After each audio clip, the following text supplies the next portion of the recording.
Argentina team സന്ദർശനം സംബന്ധിച്ച അനിശ്ചിതത്വത്തിൽ വ്യക്തമായ മറുപടി നൽകാതെ റിപ്പോർട്ടർ ബ്രോഡ്കാസ്റ്റിംഗ് ലിമിറ്റഡ്.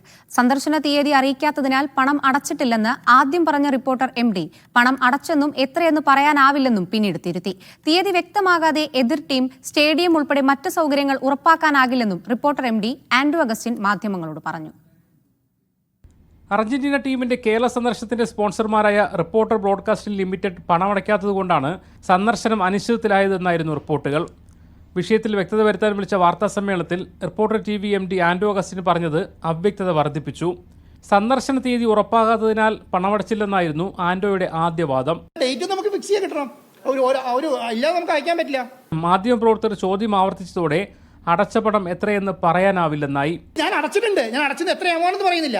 തീയതി ഉറപ്പാകാത്തതിനാൽ എതിർ ടീം സ്റ്റേഡിയം ഉൾപ്പെടെയുള്ളവയിൽ വ്യക്തത വന്നിട്ടില്ലെന്നും ആൻഡ്രൂ പറഞ്ഞു. അത് അലോക്കേറ്റ് ചെയ്യാതെ ഒന്നും ചെയ്യാൻ പറ്റില്ല. അത് അലോക്കേറ്റ് ചെയ്ത് കിട്ടിയാലേ നമുക്ക് സെക്കൻഡ് ടീമിനെ കണ്ടെത്താൻ പറ്റുള്ളൂ. അത് അലോക്കേറ്റ് ചെയ്താൽ മാത്രമേ നമുക്ക് സ്റ്റേഡിയമായി മുന്നോട്ട്. മെസ്സി വരുമെന്നാണ് പ്രതീക്ഷിക്കുന്നതെന്ന് ആവർത്തിക്കുമ്പോഴും വരേണ്ടെന്ന് അർജന്റീൻ ഫുട്ബോൾ അസോസിയേഷൻ തീരുമാനിച്ചാൽ ഒന്നും ചെയ്യാനാകില്ലെന്നും റിപ്പോർട്ടർ TV MD പറഞ്ഞു.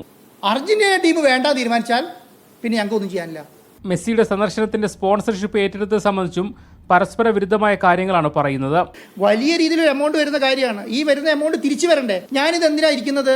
ഇത് വിറ്റിട്ട് ഈ പൈസ തിരിച്ചു വരാൻ വേണ്ടിയിട്ടാണ്. പണം ഉണ്ടാക്കാൻ ഒരു മാർഗമായിട്ട് ഇതിനെ കാണുന്നില്ല. നമ്മൾ ഈ ഫുട്ബോളിന് ആരാധന കൊണ്ടും ഫുട്ബോളിലുള്ള ഫാൻസിനെ കൊണ്ടും കേരളത്തിൽ ഫുട്ബോളിനെ സ്നേഹിക്കുന്നതുകൊണ്ടാണ് നമ്മൾ ഇത് ചെയ്യുന്നത്. പണമടയ്ക്കുന്നതിന് ED പേടിയുണ്ടെന്നും ഇടയ്ക്ക് പറയുന്നുണ്ടായിരുന്നു. പണം അടച്ചോളൂ എന്ന് പറയുന്നുണ്ട്. നമുക്ക് അങ്ങനെ അടയ്ക്കാൻ കഴിയില്ല. അങ്ങനെ അടയ്ക്കാൻ കഴിയാത്ത കാരണം എന്ന് പറയണമെങ്കിൽ നമ്മളിപ്പം എനിക്ക് ED ഓഫീസിൽ പോയിരിക്കാൻ പറ്റില്ല. ഇന്ത്യയിലേക്ക് ഇല്ലെന്ന് അർജന്റീന ഫുട്ബോൾ അസോസിയേഷൻ പറയുന്നതുവരെ അവസാന വാക്ക് പറയാനാവില്ലെന്നും ആൻഡ്രൂ അഗസ്റ്റിൻ കൂട്ടിച്ചേർത്തു. മീഡിയ 1 വയനാട്.